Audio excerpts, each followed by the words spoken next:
Bismillahirrahmanirrahim. So here is the second part of chapter number 1 Kellgren bone.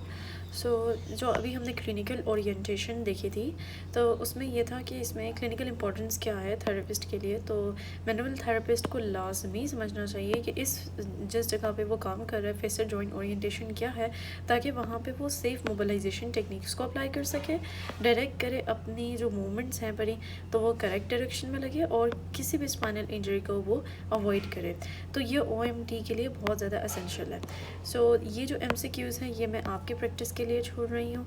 आपने इन जो ऊपर अभी जो हमने किया है उससे ये बस 3 MCQs हैं, ये रिलेटेड हैं। आप इनके आंसर्स कमेंट बॉक्स में भेज दीजिएगा and after particular persons would have send it, मैं खुद ही डिस्क्रिप्शन में या एज अ कमेंट इनके करेक्ट आंसर्स मेंशन कर दूँगी अगर किसी को कन्फ्यूजन है, वरना किसी को कन्फ्यूजन नहीं होगी। ओके, अब हमारा जो नेक्स्ट टॉपिक है that is basically spinal movement, जो कि हमारा पेज 19 पे है। ये जर्नल से है, अब तक सवालों में कुछ नहीं है, लेकिन ये MCQ पॉइंट ऑफ व्यू से या कोई क्वेश्चन इससे बन के कुछ एक दो निकल सकते हैं। सो इसको समझना इंपॉर्टेंट है, इसके अंदर बहुत ज़्यादा चीज़ें हैं। तो सबसे पहले स्पाइनल रेंज क्या होती है। तो जो स्पाइनल रेंज ऑफ मोशन होती है तो एज अ वर्ड डिस्क्राइब्स कि वो अमाउंट ऑफ मोशन पॉसिबल जो है बड़ी किसी भी दो एडजेसेंट वर्टेब्रा में, जो कि हमारा मोबाइल सेगमेंट है, तो उसके दरमियान जो रेंज होती है उसे रेंज ऑफ मोशन कहते हैं। अब ये किस चीज़ से लिमिट होती है, कौन से एनाटॉमिकल स्ट्रक्चर्स हैं जो लिमिट करते हैं। तो दो स्ट्रक्चर्स हैं, एक आपके फेसर जॉइंट्स जो जाइगोफेसल जॉइंट्स ऊपर हमने पढ़े, और हमारा इंटरवर्टिबल डिस्क जॉइंट, ये दोनों इसको लिमिट करते हैं। अब जो ये लिमिट ऑफ मोशन है डिपेंड करती है आपकी डायरेक्शन ऑफ मूवमेंट पर भी। मिसाल के तौर पे कुछ मूवमेंट्स हैं जिनमें फेसेट रोकता है मूवमेंट को, और कुछ मूवमेंट्स हैं जिनमें इंटरवर्टिबल डिस्क जो है वो लिमिट करती है आपकी मोशन को। अब ये जो डिस्क की हाइट है ये किस तरह मोबिलिटी पे अफेक्ट करती है। जैसे मैंने आपको याद है, मैंने पीछे एजिंग के लिहाज से बताया था, सेम वही वाला फॉर्मूला अप्लाई होगा। जो मोबिलिटी है स्पाइनल सेगमेंट की वो हाइट पे लाजमी डिपेंड करती है। इसका प्रिंसिपल क्या है, ये कहते हैं जितना higher disc relative to its diameter होगा उतनी ज़्यादा स्पाइनल मोबिलिटी होगी। जैसे कि मैंने आपको बताया था कि मैंने 2 वर्टिब्रास बनाए थे और मैंने आपको कहा था कि विद एज दरमियान में क्या होती है, डिजनरेशन होना स्टार्ट हो जाती है। अब ये जितना ज़्यादा बड़ा होगा तो ये आसानी से इसके ऊपर स्लाइड करके मूव कर सकेगा।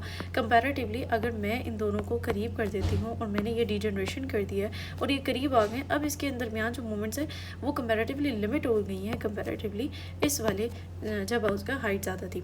सेम वही बात कर रहे हैं कि जो हायर डिस्क होगा रिलेटिव टू डायमीटर उसकी स्पाइनल मोबिलिटी हायर होगी। जो टॉल और थिक होगा वही बात, ज़्यादा स्पेस तो ग्रेटर मूवमेंट। इसके कंपैरेटिवली जो थिन और डीजनरेटेड होगी लेस स्पेस तो रिड्यूस मूवमेंट। इसी वजह से जो डिस्क डिजनरेशन और एजिंग होती है उसमें मोबिलिटी आपकी कम हो जाती है। अब नॉर्मली क्या होता है, सर्वाइकल स्पाइन में हाईएस्ट मोबिलिटी होती है और पीछे हम पढ़ के आए हैं कि इसमें फ्लेक्शन, एक्सटेंशन और रोटेशन तीनों पॉसिबल होती हैं। नेक्स्ट हमारे पास थोरेसिक स्पाइन के अंदर लेस मोबिलिटी होती है और इसमें सिर्फ और सिर्फ रोटेशन पॉसिबल होती है। और हमारे पास जो लंबर स्पाइन है उसके अंदर मॉडरेट मोबिलिटी होती है जिसके अंदर फ्लेक्शन और एक्सटेंशन होती है, लेकिन इसमें रोटेशन पॉसिबल नहीं होती। सो थर्ड पॉइंट जो इस टॉपिक के अंदर आपको मिल सकता है दैट इज़ फैक्टर्स जो हमारे स्पाइनल फ्लेक्सिबिलिटी को अफेक्ट करते हैं। सो सबसे पहले हमारे पास आता है एज, फिर उसके बाद हमारे जो सराउंडिंग टिश्यूज़ हैं, फिर बंदे की अपनी फिजिकल कंडीशन और उसके हेरिडिटरी फैक्टर्स आते हैं। तो जो एज होती है हमने कहा यंग है तो ग्रेटर फ्लेक्सिबिलिटी, बुरा है तो डीजनरेशन की वजह से रिड्यूस मोबिलिटी। सराउंडिंग टिश्यूज़ की बात की जाए तो उसमें कौन सा आते हैं, लिगामेंट, मसल, डिस्क और जॉइंट कैप्सूल आता है। लिगामेंट कैप्सूल के बारे में पता है और दरमियान में पड़ी हुई डिस्क और जो उसको कवर कर रही होती है दैट इज़ जॉइंट कैप्सूल। तो हेल्दी टिश्यूज़ होंगे तो अच्छी मूवमेंट होगी, कंपैरेटिवली एजिंग के साथ कम हो जाएगी। वो बंदा जो एक्सरसाइज करता है उसके स्ट्रॉन्ग मसल्स हैं, फ्लेक्सिबिलिटी अच्छी है, स्पाइनल मोबिलिटी अच्छी है, तो ऑफकोर्स उसकी मूवमेंट भी क्या होगी, अच्छी होगी। फिर हमारे पास आते हैं हेरिडिटरी फैक्टर्स जिसमें हमने कहा डिस्क का स्ट्रक्चर, वर्टिब्रा की शेप और लिगामेंट की इलास्टिसिटी। अब ये 3 चीज़ें होगी। जैसे आप कहते हो ना ये DVM करने गया बंदा तो आप उसको DVL ले लो। तो डिस्क का क्या होता है, स्ट्रक्चर होता है, वर्टिब्रा की क्या होती है, शेप होते है, इसका स्ट्रक्चर, इसकी शेप, और लिगामेंट क्या है, लिगामेंट की इलास्टिसिटी। तो स्ट्रक्चर, शेप और इलास्टिसिटी किसकी, DVL की। D से डिस्क, V से वर्टिब्रा और L से आपकी लिगामेंट। तो DVL, M से आप उसको स्किप कर दो।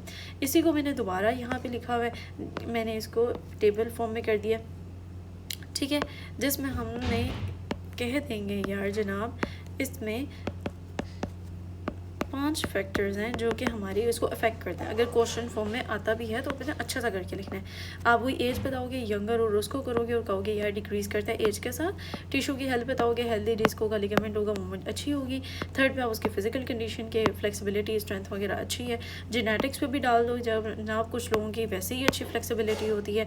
और स्पाइनल एनाटॉमी पे डाल दो, उनका शेप ऑफ वर्टिब्रा और डिस्क कैसी पड़ी हुई है, और विद एजिंग वो चीज़ भी अफेक्ट हो जाती है। तो एज, टिश्यू की health, physical conditioning, genetic factors और स्पाइनल एनाटॉमी। अच्छा, इसमें एक और बात पता चल सकती है, दैट इज़ कि अब आपका जो शेप ऑफ स्पाइन है ड्यूरिंग मोमेंट क्या होता है। ठीक है, जब आप बंदे फॉरवर्ड बेंड करते हैं सैजिटल प्लेन के अंदर, तो क्या होता है, जब ये बंदा जब ये फॉरवर्ड बेंड कर रहा है तब आप ये बात नोट करो कि उसकी इंटायर स्पाइन फ्लेक्स करती है C2 से नीचे नीचे।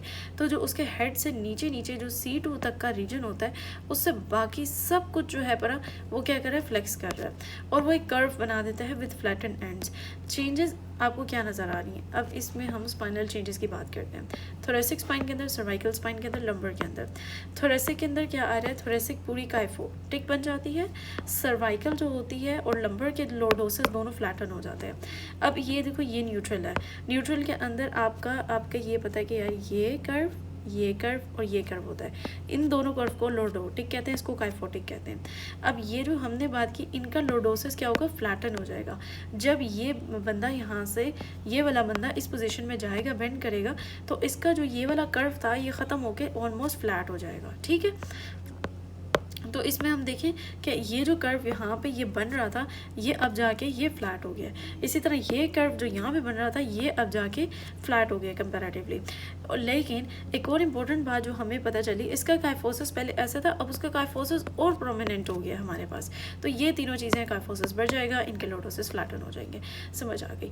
थोरेसिक कर्व स्पाइन्स मोर प्रोमिनेंट, वाइल सर्वाइकल और लंबर कर्व रिड्यूस कर जाते हैं। तो एक्सटेंशन की भी इसी तरह, जब आप बैकवर्ड मूव करते हो, जब इस फ्लेक्स पोजीशन से अब वापसी बैकवर्ड मूव करते हो, तो आपका स्पाइन ऑलमोस्ट स्ट्रेट हो जाता है रोड की तरह। ठीक है, और सेकंड आपने ये कहा कि जो कर्व है पर end of the spine curve posteriorly हो जाते हैं, डोर्सली हो जाते हैं, उनका कर्व पीछे की तरफ हो जाता है। तो ये क्रिएट करता है दोबारा से curvature at the end plates. तो वो जो कर्वेचर होता है उसको वो दोबारा बना लेता है। अब हमारा जो सर्वाइकल स्पाइन, ये इतने गलत बनाया हुआ है, हमारा नॉर्मली ऐसे होता है। ठीक है, ये गलत है, ये इसने यहाँ घुसा दिया है। हाँ, हम इस तरह देख सकते हैं, सॉरी, इसको यूँ देख लो आप, इस तरफ से। मैं अपनी जो डायग्राम बना रही थी मैं वहीं से देख रही थी, ये एरोज बने हुए यूँ ही देखना है कि यहाँ से अगर एक बंदा इस तरफ फेस कर रहा है, ठीक है, तो उसकी गर्दन का ऐसा है, उसकी कमर का ऐसा है, और नीचे लंबर का ऐसा है, और उसके नीचे का ऐसा है। तो सर्वाइकल्स, ये आपके पास दोनों जो होते हैं सेकेंडरी कर्वेचर होते हैं। सेकेंडरी कर्वेचर का आपको पता है ना कि जनाब जो आपके विद टाइम डेवलप होते हैं, वरना नॉर्मली जो बच्चा होता है वो सारा इस तरह से होता है। तो ये प्राइमरी कर्वेचर है, इसको प्राइमरी कर्वेचर बोलेंगे। ये दोनों जो होंगे सेकेंडरी कर्वेचर है। तो सर्वाइकल स्पाइन आपको पता है C1 से C7 होती है, ये T1 से T12 होती है, और ये हमारे पास L1 से L5 होती है। तो इन दोनों का सेकेंडरी है, और इस वाले का क्या है, प्राइमरी है। नेक्स्ट लास्ट में हमारे पास सैक्रोकोक्सिजल जॉइंट आता है, जिसमें हमारी सैक्रम बोन और हमारी कोक्सिक बोन होती है। तो ये हमारा प्राइमरी कर्वेचर जो होता है वो सैक्रम और कोक्सिक का यही है, प्राइमरी वाला ही यही है, यूँ करके। ओके, न्यूट्रल पोजीशन क्या होती है। न्यूट्रल पोजीशन में क्या होता है, जो मैंने अभी आपको यहाँ करके बताया था ना, न्यूट्रल पोजीशन वही सेम यहाँ पे बात लिखी हुई। आपका नेचुरल कर्व होता है, सर्वाइकल पे लॉर्डोसिस, लंबर पे लॉर्डोसिस, और थोरेसिक पे आपका काइफोसिस होता है। इन्फ्लुएंस क्या होता है डिस्क की शेप की वजह से और आपका वर्टिब्रा के ऊपर। तो स्पाइनल कर्वेचर जो मोबिलिटी होती है वो दो चीज़ों पर डिपेंड करती है। एक आपको वही जो वर्टिबल बॉडीज़ हैं उन पर डिपेंड करती है, सेकेंड आपके किस पे डिपेंड करती है, डिस्क के ऊपर। तो हर बंदे की जो चेंजेस होती हैं वो स्लाइटली डिफरेंट स्पाइनल कर्व्स और रेंज ऑफ मोशन भी उस लिहाज से डिफरेंट होती है। अभी जो सेगमेंटल रेंज ऑफ मोशन होती है, ये उस जगह के करेक्टरिस्टिक मूवमेंट पैटर्न्स होते हैं, डिफ़ाइन करती हैं, और ये डिफ़ाइन करती है यार अब ये मूवमेंट नॉर्मल है या अब नॉर्मल है। बड़ी clinicians do not measure exact degree of motions. वो ये तो नहीं देखते होगे यार कितना डिग्री ये कर रहा है, हर स्पाइनल सेगमेंट को पकड़ पकड़ के देखें ये L1 में L2 में इतना, इस तरह से नहीं करते।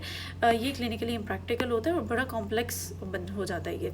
तो आप क्या करते हो, आप कंपेयर करते हो दो सेगमेंट्स के दरमियान मूवमेंट को, पता चल जाता है ओके यार ये रीजन जो है हाइपो है, ये वाला हाइपर है। इस तरह से पता चल जाता है range of motion. Sagittal plane of movement की बात करें तो सैजिटल में आपको पता है फ्लेक्शन और एक्सटेंशन आती है। तो सैजिटल के अंदर क्या आ रहा है, स्पाइनल रीजन जो होता है उसकी करेक्टरिस्टिक मूवमेंट पैटर्न होता है। और ये ओवरऑल जनरल अभी मैं बात कर रही हूँ कि जो आपका स्पाइनल रीजन होता है हर उसकी करेक्टरिस्टिक मूवमेंट पैटर्न होता है। लेकिन क्लिनिकल प्रैक्टिस में ये प्रैक्टिकल नहीं है कि आप हर उसकी कंपेयर मूवमेंट को देखो, ये हर स्पाइनल रीजन में नहीं हो सकता। तो आपको उसका जो मूवमेंट पैटर्न नॉर्मल है ये नहीं है, वो दूसरे से कंपेयर करके पता चलता है। सेम बात हो गई। फ्लेक्शन और एक्सटेंशन जो होती है वो ऑलमोस्ट इक्वल होती हैं, लेकिन एक इम्पॉर्टेंट एक्सेप्शन भी यहाँ पे हम मेंशन कर रहे हैं, डैट इज़ L5 और S1 का सेगमेंट है। तो L5 और S1 में एक्सटेंशन ज़्यादा होती है, फ्लेक्शन का रिलेटिवली कम होती है। और ये क्यों है, उसके फेसर जॉइंट और उसका लंबोसैक्रल जंक्शन जो कि लोड बेयरिंग रोल है उसकी वजह से है। तो वरना हमने क्या बात की, हमने कहा कि फ्लेक्शन और एक्सटेंशन जो होती हैं ऑलमोस्ट हर रीजन के अंदर वो इक्वल होती हैं। लेकिन एक्सेप्शन हमारे पास आ जाती है L5 और S1, जिसके अंदर एक्सटेंशन जो होती है वो ज़्यादा होती है बजाय के फ्लेक्शन से। और इसकी वजह भी बता दी जनाब, लंबोसैक्रल जंक्शन और फेसर जॉइंट की वजह से। अब कपल मोमेंट्स क्या होती हैं, कपल मोमेंट्स का आपको पता है कि जो वो मोमेंट जो इकट्ठे हों अगर टुगेदर देन सेपरेटली, उसको आप कपल मोमेंट कहते हो। फर्दर डेफिनेशन देखो, 2 और मोर मोमेंट्स अकरिंग साइमल्टेनियसली, मिसाल के तौर पर साइड बेंडिंग और रोटेशन एक साथ हो रही है स्पाइनल मोशन में, तो इसको आप कपल कहते हो। तो आपके पास दो आ जाती हैं, एक प्योर कपल्ड आती है, एक आपके पास प्योर मोमेंट, और दूसरी आपके पास होती है कपल मोमेंट। तो जो प्योर मोमेंट आती है और कपल मोमेंट होती है, इसको देख लेते हैं। प्योर मूवमेंट होती है ओनली वन मोशन अकर, जो कि बहुत स्मॉल होती है। कपल मूवमेंट होती है मल्टीपल मूवमेंट्स होती हैं जो इकट्ठे होती हैं, जैसे अभी हमने बोला था कि आपकी साइड बेंडिंग और आपकी रोटेशन। तो फॉर एग्जांपल प्योर मूवमेंट क्या है कि सिर्फ साइड बेंडिंग किया आपने। कपल मूवमेंट है फ्लेक्शन भी किया, साइड बेंडिंग भी है, रोटेशन भी किया। तो ये आपके पास क्या हो जाती है, कपल्ड वाली जो है ये आपके पास मच लार्जर हो जाती है। और कपल मूवमेंट जो होती है वो ग्रेटर ओवरऑल मूवमेंट प्रोड्यूस करती है बजाय कि प्योर मूवमेंट। प्योर मूवमेंट तो है ही स्मॉल सी, छोटी सी, ठीक है। फिर क्लिनिकल इंपॉर्टेंस आ गई, understanding range of motion therapist को कैसे हेल्प करती है। उसे पता है यार ये रीजन है बड़ा, इसके अंदर नॉर्मली इतनी होती है, तो अभी यहाँ पे मुझे रिस्ट्रिक्शन मिल रही है और ये इसका नॉर्मल मैकेनिक है बड़ा, तो वो उस लिहाज से मोबिलाइजेशन और मैनिपुलेशन को वो करता है और डिफाइन करता है कि OMT में मैंने इस जगह पे इस कंडीशन में मोबिलाइजेशन करनी है, इस कंडीशन में मैनिपुलेशन करनी है, उस जगह पे मैंने मैनिपुलेशन बिल्कुल नहीं करनी, ठीक है। लेट समराइज और फिर MCQs में मूव करते हैं। स्पाइनल मूवमेंट जो होती है वो लिमिटेड किसकी वजह से होती है, दो चीज़ों की वजह से होती है। हायर डिस्क हाइट का मतलब ज़्यादा मोबिलिटी, फ्लेक्सिबिलिटी डिपेंड करती है एज पे, आपके फिटनेस, टिश्यू के हेल्थ, जेनेटिक्स, इन सब पे डिपेंड करती है। फ्लेक्शन के दौरान काइफोसिस बढ़ जाता है, एक्सटेंशन के दौरान स्पाइन रोड लाइक हो जाती है। और नेक्स्ट, मोस्ट स्पाइनल सेगमेंट में फ्लेक्शन और एक्सटेंशन वैसे इक्वल होती है सिवाय L5S1 के, जिसमें एक्सटेंशन ज़्यादा होती है फ्लेक्शन के। कपल मूवमेंट जो होती है वो साइड बेंडिंग और रोटेशन दोनों मिला के होती हैं। MCQs, सबसे पहले हमारे पास आता है कि स्पाइनल रेंज ऑफ मूवमेंट जो होती है वो किस चीज़ से लिमिटेड होती है। तो वो दो चीज़ें थी परी, मिल गई हमें। ग्रेटर इंटरवर्टिबल डिस्क की जो हाइट है उसका मतलब कि उसके अंदर ग्रेटर स्पाइनल मोबिलिटी होगी। तो और नेक्स्ट हमारे पास स्पाइनल फ्लेक्सिबिलिटी किस चीज़ से अफेक्ट होती है, तो तमाम चीज़ों से अफेक्ट होगी, एज भी, फिटनेस भी, टिश्यू हेल्थ से भी इफेक्ट होगी। स्पाइनल फ्लेक्शन में कौन सा कर्वेचर बढ़ जाता है, तो हमारा काइफोसिस बढ़ जाता है। कौन से एक्सेप्शन होती है, L5 और S1 एक्सेप्शन होती है, जहाँ पे जो एक्सटेंशन होती है वो ग्रेटर होती है फ्लेक्शन से। कपल मूवमेंट जो होती हैं वो स्पाइन में क्या होती हैं, वो साइमल्टेनियसली दो या दो से ज़्यादा मूवमेंट्स होती हैं, जैसे फ्लेक्शन, साइड बेंडिंग और रोटेशन, अगर तीनों चीज़ें आ गई हैं। Okay, next video, next part.